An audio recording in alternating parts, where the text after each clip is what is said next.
Hello and welcome to the Vodcast about animal classification. As we look at the diagram, there are two sorts of animals. There are vertebrates that have a spinal cord, and there are invertebrates that don't have a spinal cord. But we're going to start with the invertebrates, and we're going to start with the least evolved porifera. Porifera have a body structure that is very simple. Their bodies are porous. They have no true tissues or organs. They are normally asymmetrical, which means there is no set symmetry. They exhibit asexual reproduction, which means that all of the offspring are clones of the parent, and they are filter feeders. They draw water through their pores and capture the nutrients in the water. Next we have mollusca, which are the snails, clams, and squids. Their body structure is soft. They can have a hard shell of calcium carbonate. Sometimes this shell is internal, like in the squid.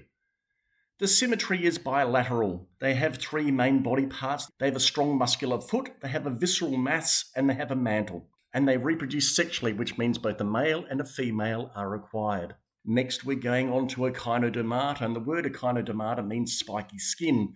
So this is the starfish and the sea urchins. They are radially symmetrical. They have a water vascular system for locomotion and feeding, and their reproduction is both sexual and asexual.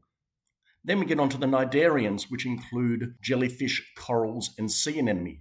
There are two basic forms, being a stationary, which is the polyp, and a free swimming, which is the medusa. They have radial symmetry. They all have stinging cells called metacysts for defense and capturing prey. Their reproduction is both sexual and asexual. Next, we get on to the worms. Now, there are two types of worms in general. There are ones that look like worms and the ones that don't look like worms.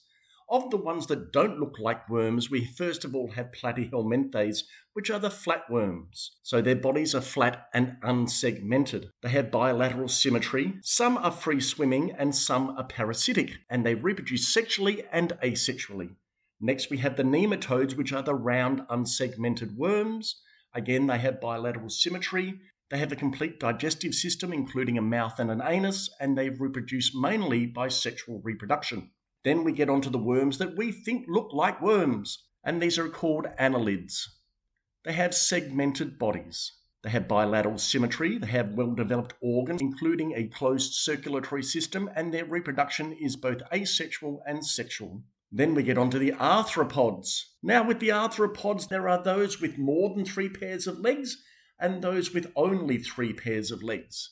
The ones with more than 3 pairs of legs are Chilopoda, which are the centipedes, Diplopoda, which are the millipedes, Arachnida, which are the spiders, and Crustacea, which are the prawns and lobsters. Then we get to the ones that have only 3 pairs of legs, and these are called insecta. They used to be called hexapoda, which means 6 legs, because 3 times 2 is 6.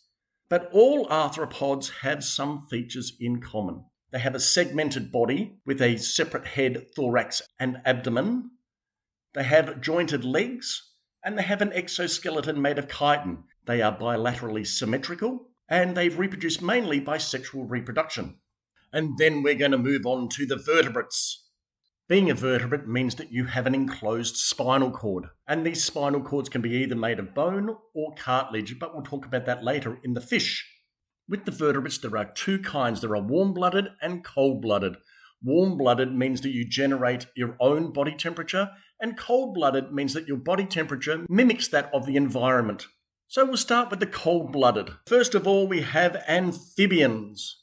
Now, amphibians have moist, permeable skin without scales. They have bilateral symmetry. Their larvae breathe with gills, but when they turn into adults, they breathe through their lungs and through their skin. Reproduction is mostly external, with the amphibians laying their eggs in water. Their circulatory system includes a 3-chambered heart and a closed circulatory system, which means their blood travels in blood vessels. Examples are frogs, toads, and salamanders. Next, we get on to reptiles.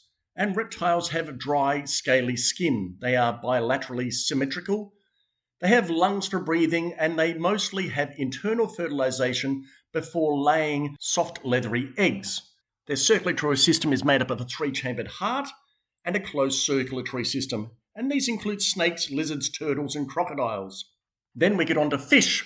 And of the fish, there are 2 types. There are the chondrichthyes, which are the cartilaginous fish, which means their spinal cord is wrapped in cartilage. And these include the sharks and rays. And then we have osteichthyes, which are the bony fish, in which their spinal cord is wrapped in a bony skeleton. But they both have some features in common. They are all aquatic, with streamlined bodies covered in wet scales. They have bilateral symmetry and gills for breathing underwater. Their reproduction is mostly external, with them laying their eggs in the water. Their circulatory system is composed of a two-chambered heart and a closed circulatory system. And as mentioned before, there are bony fish and cartilaginous fish.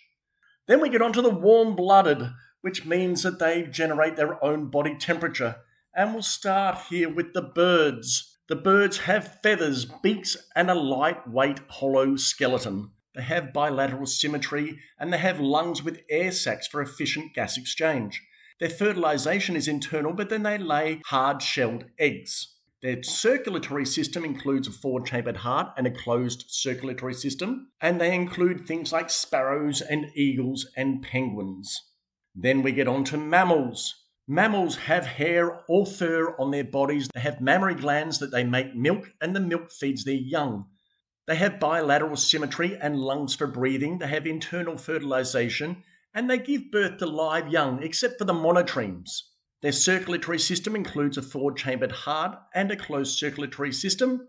They have highly developed brains, and they live in a diverse range of habitats, and these include humans, whales, elephants, and bats.